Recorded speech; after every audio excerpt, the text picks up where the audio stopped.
Bonjour, j'espère que vous êtes bien. Concernant cette première vidéo de biochimie structurale, je vais vous expliquer quelques notions de base sur les glucides. Premièrement, ce cours nécessite un bagage de chimie organique pour bien suivre ce cours.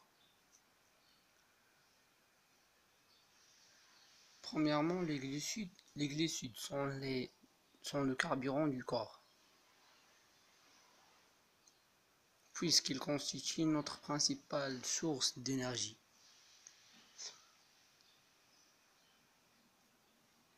On les connaît également sous le nom du sucre, dont vous avez sans doute déjà entendu parler sous les termes du sucre rapide et des sucres lents. Les glucides sont largement répandus chez tous les êtres vivants. Ils représentent 5% du poids sec des animaux et 90% de celui des végétaux. Pour la suite de ce cours, on va parler bien évidemment sur les oses et les osides. Un ose est un monosaccharide, est un monomère, est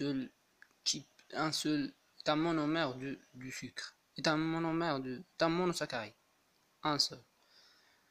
La formule générale des glucides d'un ose, s'écrit sous la forme CnH2O entre parenthèses P. Les oses possédant au moins 3 atomes de carbone. Dans celui-ci, j'ai représenté des exemples et des formules.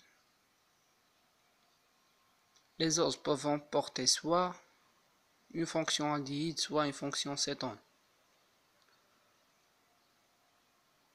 Si l'ose porte une fonction aldéhyde, on l'appelle un aldose.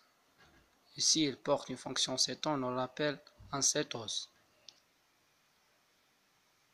Pour la reconnaissance d'un sucre, on fait l'hydrolyse.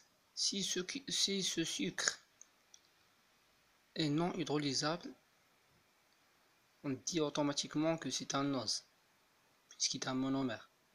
Si ce glucide est hydrolysable, on dit que c'est un oside. Un oside est composé de deux ou plusieurs oses.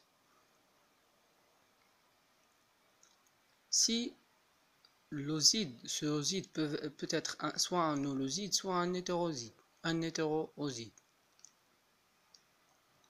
holoside il se compose uniquement des oses.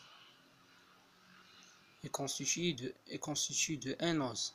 Si n est inférieur à 10, on dit que c'est un oligo-oside. Si n est supérieur à 10, on dit qu'il est un polyholoside. L'oside peut être aussi un hétéroside. Il se compose des oses et des aglycones. Aglycones signifie que des fractions non glucidiques, par exemple des protéines, etc.